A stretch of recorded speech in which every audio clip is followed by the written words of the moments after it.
soberano sobre a terra, sobre os céus, tu és Senhor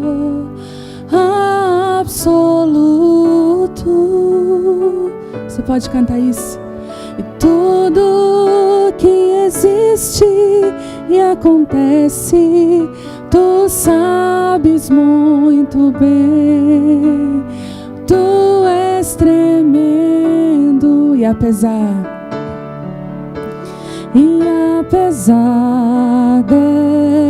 dessa glória que tens,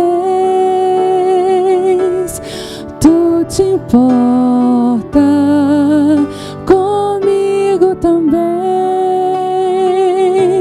E esse amor tão grande eleva-me, amarra-me a ti. Tu és tremendo. Essa é uma das minhas canções favoritas. Que um Deus tão grande.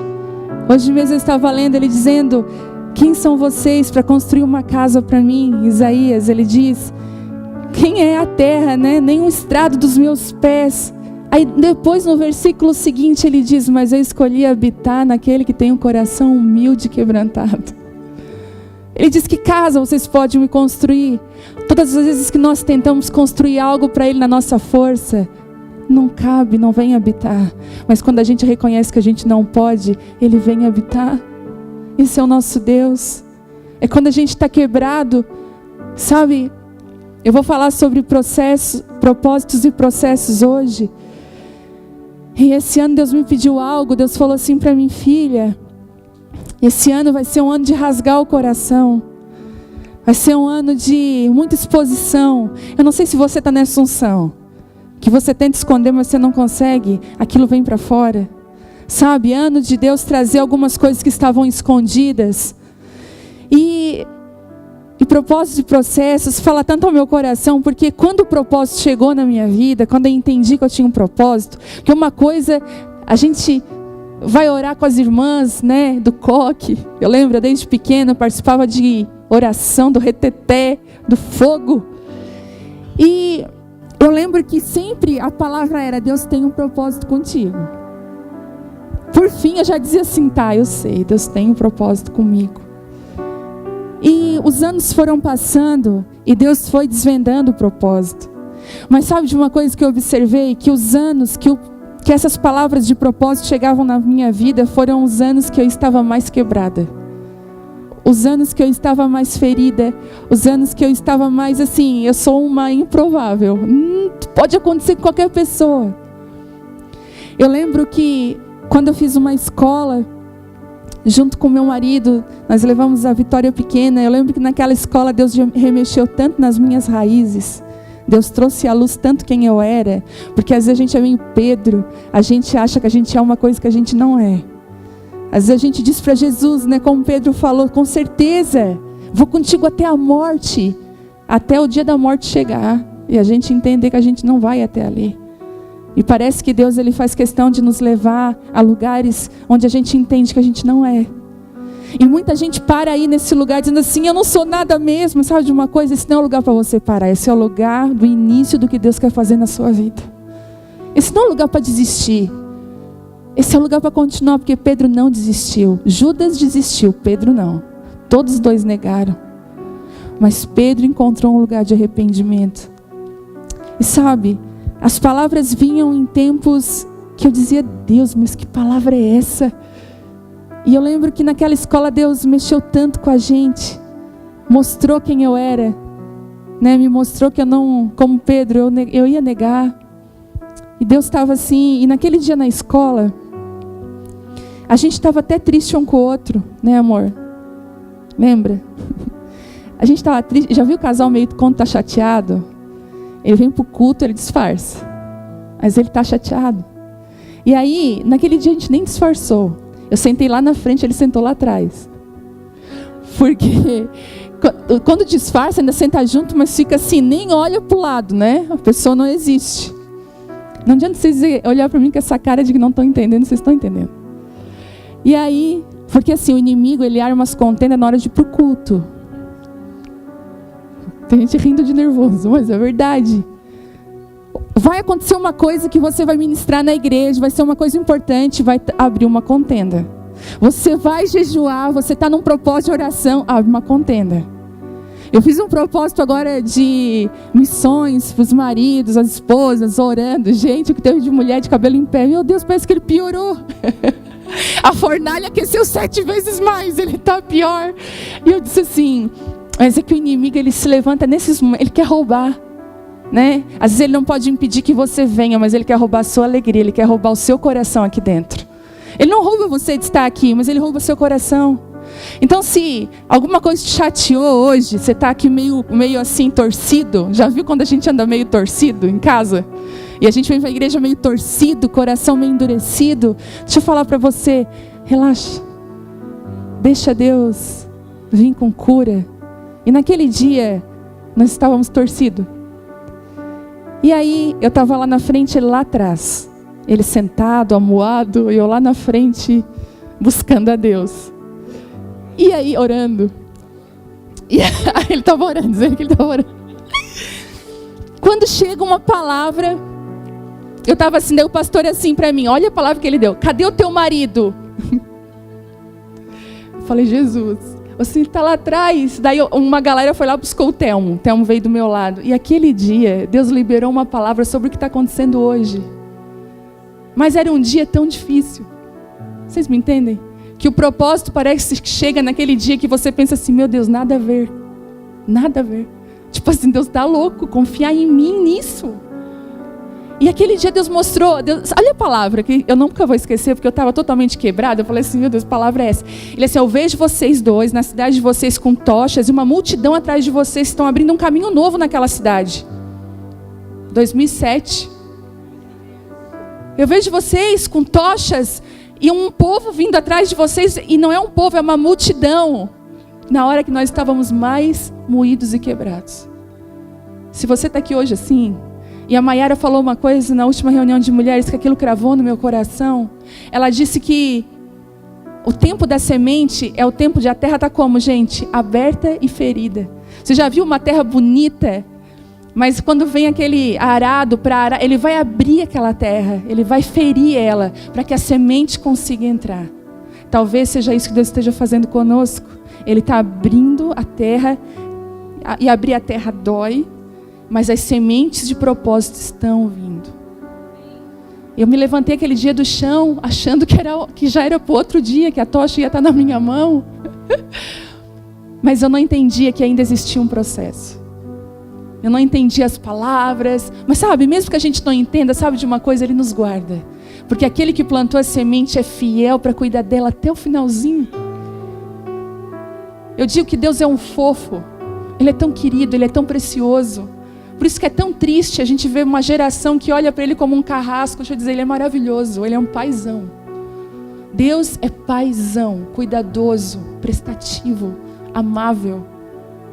Sabe, deixa Ele te encontrar nessa noite, mesmo se você esteja com o coração ferido, que sementes de propósito te encontrem hoje. Que sementes do céu. Eu não sou uma pregadora. Eu sou apenas uma mulher que foi muito perdoada. Muito. Eu não tenho o dom da palavra. Não tenho, se tem aqui estudiosos, me perdoe. Não tenho, não sei o que é homilética. Omelete. Homilética, sei lá, exegese, é isso? Ó, consegui falar. Não sei o que são essas coisas, gente, tem um cabelo na minha boca. Deu. Não sei. Sabe o que eu sei? Que existe um lugar na presença de Deus. E é para esse lugar que eu quero ir. Só que Deus começou a confiar coisas nas minhas mãos, eu disse, Deus, o Senhor sabe. Porque é o Senhor que está fazendo, quem vai passar vergonha é nós dois. E sabe, Ele tem me surpreendido e tem colocado sementes nas minhas mãos que hoje eu entendo. Eu fui já uma terra que precisou de muitas sementes, mas hoje Deus falou comigo, eu estou levantando homens e mulheres que são sementeiras. Homens que têm muitas sementes. Já viu um fruto? Onde é que é guardada a semente? Dentro do fruto. A sua vida guarda uma semente para uma próxima geração. A sua vida guarda uma semente para outros. Que você não pare em você, não para. Quando Deus fala de propósito, Ele é tão bonito que Ele não revela o processo. Porque às vezes se Ele revelasse o processo, nós desistiríamos do propósito. Quando Deus falou que nos via com tochas na mão, uma multidão, nossa, eu pensei na frente de uma multidão, que top. Que legal. Mal sabia eu os caminhos que eu ia ter que passar. Mal sabíamos nós quantas lágrimas. Mal sabíamos nós que as nossas costas ia ter um calo grosso, assim, que nem qualquer coisinha mais que ia machucar. Deus precisava criar raízes fortes. O processo tem o poder de nos amadurecer como nunca. De revelar o nosso coração. De trazer à luz o que ainda está escondido. É no processo que a gente revela tudo que a gente é. É no meio do caminho, quando a gente acha que nada vai acontecer, que a gente revela quem a gente é, porque não vai dar nada mais certo mesmo. Tem gente que desvia. Sabe, eu nunca quis estar aqui. Nunca orei por isso. Deus me usa, me levanta. Eu quero pregar, Deus, nas nações. Eu nunca pedi isso para Ele. Nunca. Eu só dizia assim, Deus, eu quero estar na Tua presença. E sabe, Deus está procurando uma geração que ame a Ele acima de todas as coisas. Acima de tudo. Deus vai levantar homens e mulheres nos próximos anos, escutem isso, que se deixaram serem atingidos pelos processos, que se permitiram passar pelos processos.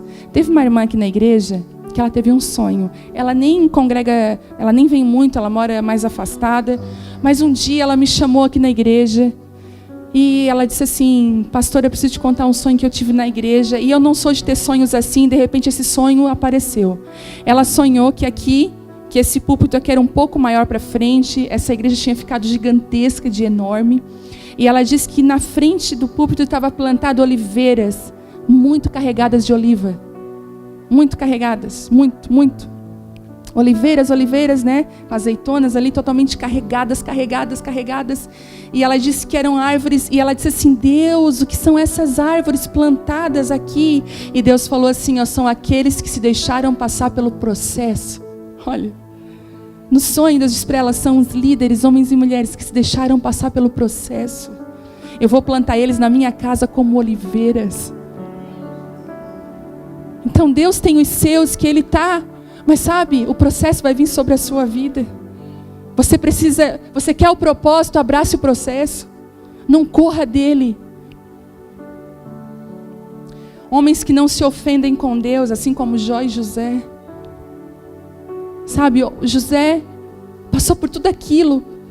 Um homem que não se ofendeu com Deus, mas teve tanta maturidade para entender lá na frente que não foi os irmãos que jogaram ele dentro de uma cisterna, mas foi o próprio Deus que estava enviando ele adiante.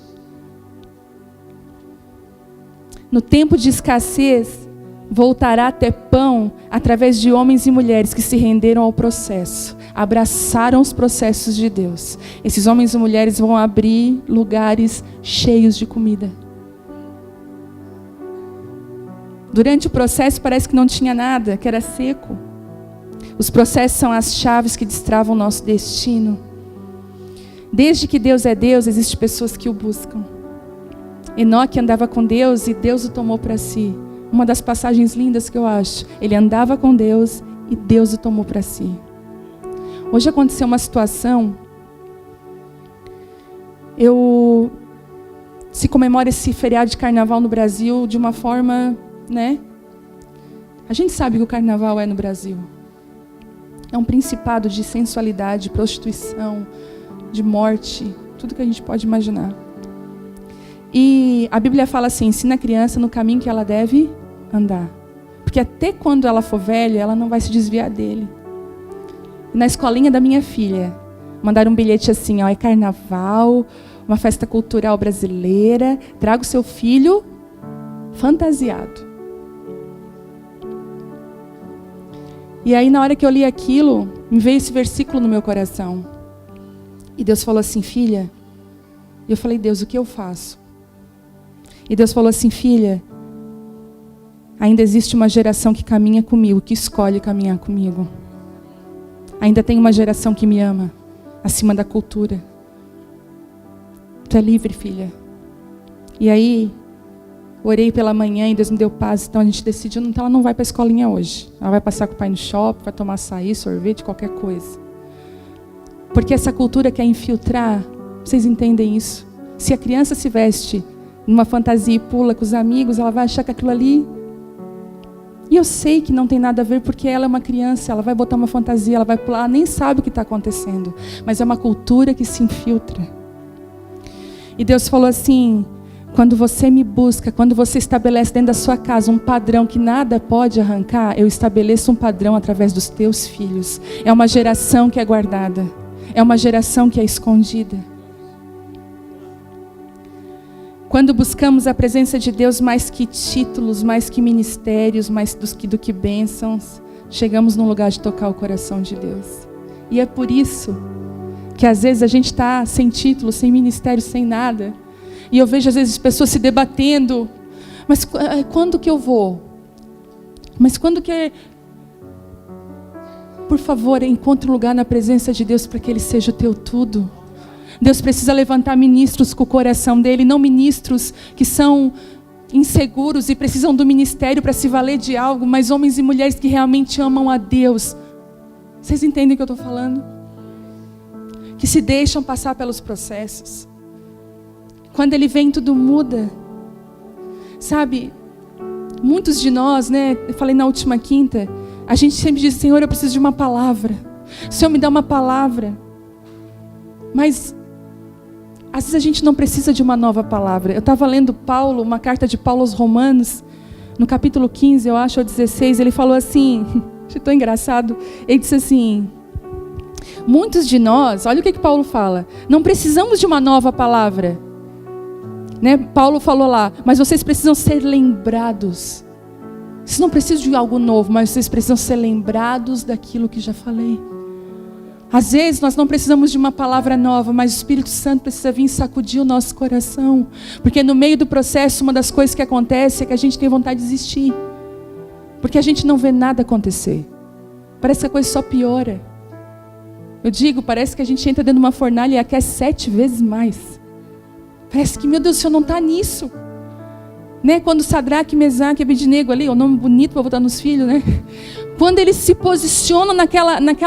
Não, a gente vai para a fornalha. Eles aquecem 7 vezes mais. Eu pensaria, meu Deus, é agora. Os guardas que levaram eles morreram. Gente, um dia eu fiz uma peça também. Eu já fiz as ervas, mas eu fiz a peça também do... Os guardas, na hora da peça, caíram tudo um por cima do outro. Sabe qual é a peça de igreja? Só misericórdia de Deus, né? Oh, Deus. Misericórdia. Caíram assim, igual aqueles de Hollywood. Os guardas caem. E aqueles homens entram. E a Bíblia diz que daqui a pouco existia um 4º homem andando com eles. Tem coisas que você experimenta só quando você vai até o fim. Tem lugares e presenças de Deus que você vai experimentar que é no meio da pior aflição da sua vida, do maior teste. E a gente foge desses lugares, a gente, sabe, Deus está procurando homens e mulheres que estão entregando tudo. Não é muito. Nossa, eu já fiz muito, né? Mas Ele está falando assim, eu quero tudo. Eu quero que você venha para mim sem medo. E sabe... Existem segredos durante o processo e eu queria falar um pouquinho daquilo que eu acredito. Primeiro segredo, para você abraçar um processo, se renda ao tempo de Deus. Se renda. O tempo de Deus está inserido dentro do propósito. É um kit, propósito, tempo de Deus. Nossa geração está sem tempo. Já escutou isso? Não tenho tempo. Fulano, não sei o que está, uma correria, não tenho tempo. Não tenho tempo, não tenho tempo. Nós somos uma geração que não tem mais tempo. O tempo é algo muito precioso. Mas sabe de uma coisa? A Bíblia diz que existe um tempo e um modo para cada propósito debaixo do céu. Então o propósito está aliançado com o tempo de Deus. Queria que você abrisse Eclesiastes 3:1, para não dizer que ela nem abriu a Bíblia ainda, né?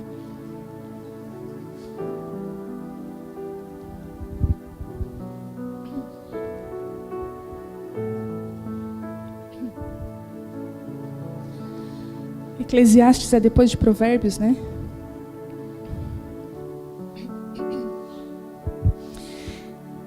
Tudo tem o seu tempo determinado e há tempo para todo propósito debaixo do céu. Eclesiastes 3:1. O tempo de Deus, ele é perfeito. E discernir esse tempo deve ser a nossa busca. Sabe? Teve épocas que eu pensei, Deus, né? O que está acontecendo, Senhor? Que tempo é esse? Meu Deus, que situação, E Deus não falava nada. Sabe o silêncio de Deus? Que você diz assim, meu Senhor, e agora? O Senhor está em silêncio. Você vai procurar uma palavra, porque tem gente que gosta de procurar as irmãs da palavra. Quer dizer, não faça isso. Deixa a palavra profética encontrar você. Se for para você buscar uma palavra, quiser ouvir Deus, uma direção, vá para o seu quarto, feche a sua porta e ouça Deus.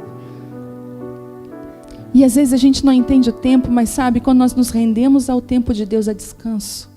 E eu quero ministrar sobre a nossa vida hoje esse descanso do tempo de Deus. O descanso que o tempo de Deus traz. Quantos de nós temos experiências de que a gente fez o tempo acontecer e não era o tempo? Aquilo até ia acontecer, mas a gente fez no tempo errado. O que acontece? A gente não desfruta daquilo. Aquilo se perde. É a mesma coisa que a Vitória vai fazer 15 anos e eu der um carro para ela dirigir. Ela não é tempo. Ela vai dirigir um carro? Vai, mas não é tempo. Uma coisa que Deus faz, Ele respeita o tempo dentro dos nossos processos. Segredo, o tempo de Deus. Segundo, uma coisa que Deus vai fazer conosco. Ele vai chamar filhos afiados na mão do arqueiro. Você será muito afiado. Muito. Isaías 49:2 diz assim, ó: de minha boca fez uma espada cortante, abrigou-me na sombra da sua mão e fez de mim uma seta, como se fosse mesmo afiada, né? Uma seta, uma flecha afiada, e escondeu-me na sua aljava. Isaías 49:2. A mão de Deus é o lugar do fio. Que aqui diz, ó: Ele abrigou-me na sombra da sua mão. O que é abrigar na sombra da mão? E fez de mim uma flecha afiada. A mão de Deus é o lugar de fio. Mão fala de obras, mão fala daquilo que Deus faz. Ele usa situações para nos afiar. O fio, ele é difícil, gente. Quando Deus fala de fio, você sai correndo. Porque quando a Bíblia fala de fio, quando de afiar, ela está falando que Deus é aquele que nos afia. E sabe, às vezes a gente passa por processos de sermos afiados por Deus. Eu já vou falar um pouquinho mais sobre isso. Para Ele nos guardar onde? Na aljava. Não para Ele nos lançar, mas para Ele nos guardar. Para um tempo determinado nos usar. Ele podia ter dito, então Ele me tomou pela mão, né, na sombra da sua mão, Ele me afiou, Ele me preparou e Ele me lançou. Não. Ele me escondeu na sua aljava, porque Ele tem o tempo determinado. Ele usará situações para nos afiar. A Bíblia usa uma expressão que nos afia em Provérbios. Se você vê a Bíblia, as ligações que ela faz, para mim, falar de fio, de nos afiar, falar muito de relacionamento. Porque lá em Provérbios 27:17 diz assim, ó: assim como o ferro afia o ferro, o homem afia o seu companheiro. Deus está falando o seguinte: sabe como é que eu te afio? Através dos relacionamentos. Ou coisa para nos afiar é relacionamento. Já viu como ferro com ferro se afia? Como é que é ferro com ferro se afiando?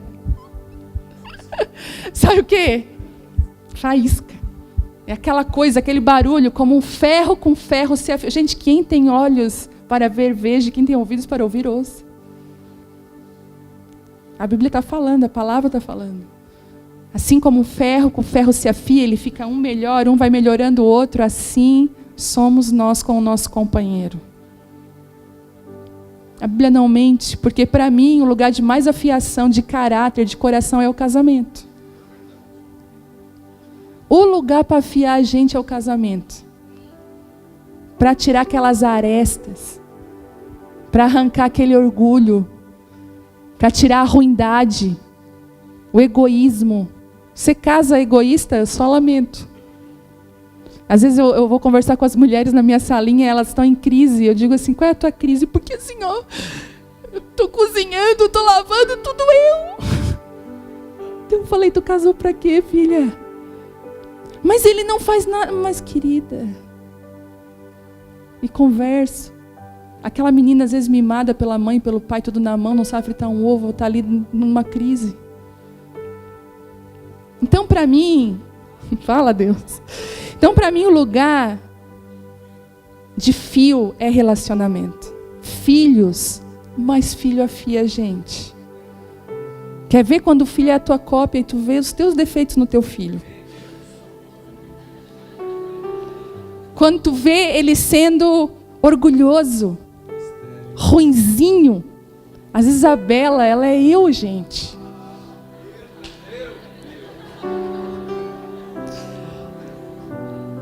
Mandona. Quer fazer a coisa do jeito dela. Quer fazer o pai dela de gato e sapato. E o pai não deixa. Hoje ela assim, tu senta aqui. A Vitória, nós tivemos que comprar uma barraca para ela foi acampar num retiro. Então a gente comprou uma barraca nova na promoção, né, amor? Aí comprou uma barraca. Não, vamos comprar esse negócio de ficar pedindo barraca emprestada, gente, pelo amor de Deus. Pessoal, vamos parar de pedir barraca emprestada, vamos ter a nossa. Minha barraca, minha vida. Fomos lá. Compramos a barraca. Chegou em casa a Bela, uma criança de 4 anos, o que é que ela quer? Montar a barraca na sala. O que é que o pai fez? Fez tudo o que ela quer. Montaram aquela barraca na sala. Eu estava preparando a palavra, me chamaram para ver a casa. Vem cá, mãe, tem uma barraca aqui na sala. E eu fui, daí eu olhei, que legal. Mas não, tinha que entrar dentro da barraca. Entra, mãe. Ela já estava com as coisinhas dela dentro da barraca, os brinquedinhos. Entrei, sentei. A mana dela assim, peraí. Pai, entra dentro da barraca. Lá vem o Telmo desse tamanho, nós 4 dentro da barraca. Fecha a barraca, todos os zíper. Gente, nesse calor. Deu assim, ó, Bela, deu, né? Não, fica aqui, é para ficar aqui, é para deitar, deita, pai. O Telmo. Aí eu olhando aquela situação, falei, sangue de Jesus tem poder. Senhor, o Senhor já me trabalhou tanto, Deus. E a gente vê, às vezes o Telmo, né, na Vitória esquece. Gente, a Vitória já perdeu 3 moletom meu, já perdeu uma camisa que eu amava. Porque o Telmo era assim, ele ia saindo, eu ia carregando a bolsa dele, o celular, a filha é igual. E aí a gente é afiado porque a gente vê no outro aquilo que a gente é, que às vezes a gente não enxerga. E Deus permite a gente ver. Quantas vezes, em aconselhamento, ou com alguém, ou até amigas minhas, amigas assim, meio linguaruda, sabe que tem gente que é faladeira? Aí encontra uma pior. Um dia eu pensei assim, eu vou levar ela na casa da fulana, que ela não vai conseguir nem abrir a boca. Daí, era 2 faladeiras, essa aqui começou a ficar muda, ela não conseguia falar, né? Chegou no carro, eu nem consegui falar. Então, chegamos no assunto. Viu como é bom? Porque essa é você, quero te apresentar a sua versão. Às vezes a gente, sabe, é através dos relacionamentos que nós somos afiados, e a gente quer fugir do quê? Dos relacionamentos. Quando a gente está mal, o que a gente quer fazer? Se isolar, Netflix, as séries, botar um pijama bem encardido, né? Aquela roupa de mendigo, deitar e ficar aqui, esse negócio de igreja, esse negócio de gente, de ir na festa. Tem um meme que é assim, né, uma mulher assim jogada, daí tipo, o pessoal convidando ela, vamos tá, já vou esperar. Tem gente que é assim, porque tem medo de ser afiado, mas você precisa ser afiado. Você precisa dos relacionamentos ser afiado, ser cortado às vezes, sabe? Eclesiastes, gente, essa semana eu estava lá, quinta-feira passada, estava lá na sala em crise, eu e as minhas crises. Quanto mais crise, mais você cresce em Deus, tá? É nas crises que você cresce, em nome de Jesus. E eu estava lá, Deus, o que eu faço, meu Deus, e agora? E tal, aquela coisa, e Deus em silêncio, quieto. E eu, Deus, fala comigo, Senhor, e tal, eu preciso de uma direção, eu preciso, e como se Deus dissesse, se tu tivesse que me atender naquela hora. Daí eu abri a Bíblia, se eu falar comigo, Senhor. Quem nunca, né? Deus fala, Senhor, o Senhor está em silêncio, pequei, Senhor, eu errei, aonde eu errei? E aí veio abrir Eclesiastes 10, se você puder abrir, E se tiver uma caneta marca-texto ou uma caneta normal, grife isso na sua Bíblia. Por favor. Grife. Você não esquecer de mim, não esquecer da crise e lembrar que essa é uma palavra poderosa. Se o machado está cego e a sua lâmina não foi afiada, é preciso golpear com mais força. Agir com sabedoria assegura o sucesso. Eclesiastes 10:10. Deus falou comigo, tu está golpeando com um machado sem fio. Então se o machado está sem fio, tem que empregar o quê? Muita força. Mas se o machado está afiado, uma só. Deus estava falando comigo, afia o teu machado. Fica mais tempo comigo.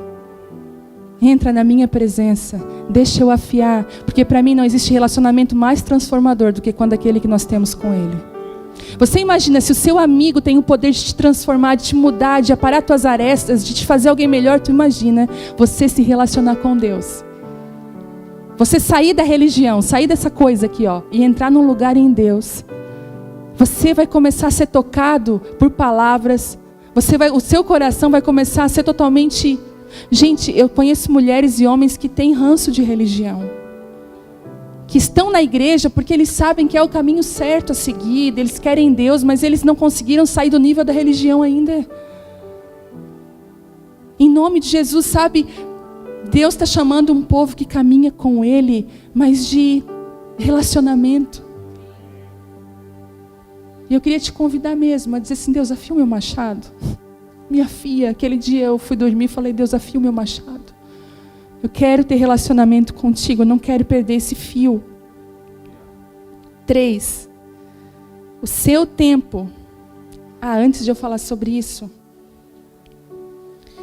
sobre o machado,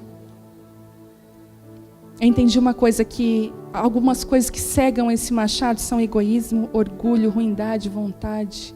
Vão nos tirando desse lugar em Deus. Mas ontem a gente estava orando ali em cima, enquanto os homens estavam aqui, estava uma presença, a igreja de Deus está envolvida por uma presença que eu não sei explicar ontem. Muita graça de Deus aqui, que nós estávamos orando lá em cima, algumas mulheres, e nós sentíamos isso. Enquanto nós estávamos lá, eu estava conversando com elas, e no meu ouvido eu ouvi assim, eu estou levantando uma geração de lapidadores. Falei, Deus, que é isso? Nós estávamos orando, eu falei, Deus, uma geração de lapidadores. E Deus falou assim comigo, eu estou escolhendo homens e mulheres a dedo. São homens que têm precisão e paciência. Porque Deus tem muito diamante bruto que precisa ser lapidado. Deus está chamando homens e mulheres que têm precisão e paciência. E sabe, precisão de revelação, precisão de palavra, cuidado com aquilo que Deus tem. E eu tenho convicção que tem homens e mulheres aqui assim. O Senhor talvez não te dê um bisturi, não te deu uma espada, mas Ele te deu lá um pincelzinho e uma lixinha para você lapidar coisas preciosas que são dEle. Homens e mulheres que vão entrar nesse lugar. Pega essa palavra aí no teu espírito, em nome de Jesus. O seu tempo estéril, ele é fértil. E eu vou repetir. O seu tempo estéril, tempo seco, que nada acontece, é fértil. Você está gerando sem saber. Períodos de sequidão e esterilidade não são estranhos para nós. Não sei para você, para mim não é estranho. Já caminhei por vários. É normal, durante esses períodos, a gente pensar que nada está acontecendo. Não é normal? Nada está acontecendo, Deus. Não é ruim, gente, parece que está uma coisa assim que nada acontece. Tem gente que chega até a pedir uma lutinha. Até diz, não me dá uma luta, Senhor, eu preciso de uma luta. Mas parece que nada está acontecendo, uma coisa estranha. Mas quando você está dentro do processo que Deus estabeleceu para você, você gera nesse tempo. Queria que você abrisse Isaías 49:21. Eu já estou terminando.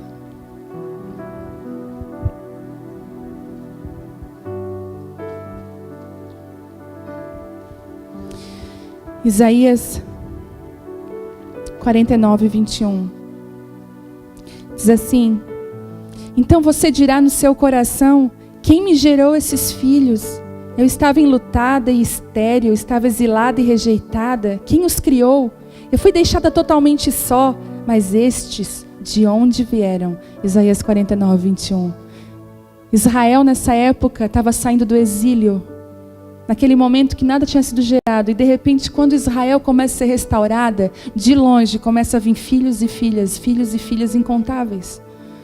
E ela pergunta: Senhor, quem são esses? E ele diz: esses são filhos e filhas que você gerou no momento do teu luto, da tua sequidão. No momento que você achou que nada estava acontecendo, você estava gerando filhos e filhas. Eu lembro que quando a gente chegou aqui, em 2014, de um dos momentos mais secos da nossa vida, porque a fornalha quer 7 vezes mais, de verdade. Parece que as coisas elas iam piorando. E quando a gente chegou aqui, que a Abapai nasceu, filhos e filhas de tantos lugares. E eu falei: Deus, de onde é esse povo? Você gerou naquele tempo. Você gerou naquele tempo, que você achou que nada estava acontecendo. Eu lembro que o Facebook, aquelas lembranças do Face me lembraram agora, 6 anos atrás, eu tinha feito um bolo de cenoura trufado com um brigadeiro. Quem ama? Eu fazia, faz tempo que eu não faço, aquele bolo de cenoura bem molhadinho, e eu furava todo ele muito, e eu pegava o brigadeiro mole e jogava por cima, e todo aquele brigadeiro entrava dentro do bolo. Depois eu fazia um brigadeiro mais durinho, tem gente salivando, e eu jogava por cima e lascas de chocolate ao leite por cima. Vocês não têm noção do que era aquilo. Telmo e o povo lá de Belo Horizonte, que o pessoal ia lá na minha casa pegar um pedaço desse bolo. Mas sabe, eu lembrei essa lembrança de 6 anos atrás, eu botei ainda assim, no aconchego da minha casa, esperando a minha família. Sabe qual foi o lugar que Deus me forjou? Sendo esposa, sendo mãe, fazendo o melhor que Ele tinha colocado na minha mão. E de me alegrar com aquilo e amar aquele lugar, de tanto coração, de tanta verdade. Porque são nos lugares mais simples da nossa vida que os processos vêm. Você acha, o processo, o propósito, quando será? É agora. É hoje à noite. É aqui agora. O processo de Deus está acontecendo na sua vida. Existe um propósito. E hoje, enquanto eu orava por essa reunião, eu falei: ai Deus, que medo de ministrar. Porque na reunião de mulheres eu ministro só para mulheres. Ministrar para homem é complicado. Como é que vai ser, Deus? Sabe, Deus falou assim: filha, eu estou levantando uma geração de homens e mulheres que estão recebendo umas sementes de propósito, mas tem alguns que já estão no tempo do processo da espera. E eu queria hoje te encorajar.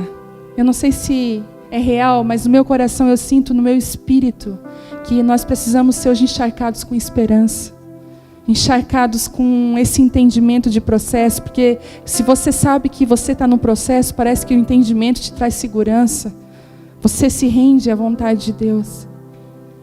E eu queria falar uma palavra que, final do ano, eu pedi para Deus, estava aqui na frente, falei: Deus, dá uma palavra para nós como igreja. Mas quando eu peço isso para o Senhor, Senhor, Abapai, Deus, a igreja brasileira, tem gente de várias igrejas do Brasil ouvindo a gente do mundo. Sobre a igreja, Deus, o que o Senhor tem feito com ela? Ela é tua noiva, ela te ama, Deus. Ela já foi tão ferida. E Deus me deu uma palavra em Isaías que diz assim, o mais pequenininho se tornará 1000. O menor será uma nação poderosa. E eu sou o Senhor. Na hora certa farei que isso aconteça depressa. E eu lembrei daquela palavra que diz que Ele faz num só dia uma nação inteira nascer. Às vezes o processo é longo, mas na hora de romper é rápido. Parece que você vive coisas aceleradas no espírito. Aí você diz: como que eu vou viver isso? O seu espírito já está preparado, já está pronto. Mas como? Gente, é tão engraçado que eu me sinto às vezes aqui, e no que Deus tem feito eu me sinto uma mochileira.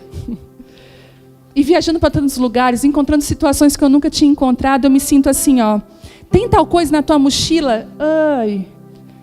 Sabe aquele momento? Tem sabedoria para resolver uma situação difícil? Eu falo: será que eu tenho? Abre a mochila, está ali. E Deus falou assim comigo: papai preparou a tua mochila. Dentro do processo eu coloquei tudo que tu precisa para essa caminhada. Sabe aquelas mães bem cuidadosas, que a gente não fazia a nossa mala, não fazia a bolsa, ela fazia e tudo que você precisava estava lá dentro? Ele é um pai cuidadoso. Nesse processo, Ele está colocando dentro da sua bagagem tudo que você precisa para continuar. Quando um profeta estava mal na caverna, ele mandava corvo da carne. Ele estabelecia um rio na frente daquela caverna. Deus é aquele que nos cuida de forma impressionante. Quando você se rende a esse processo, você vai viver o que você nunca viveu na presença de Deus. Queria te convidar para se colocar de pé.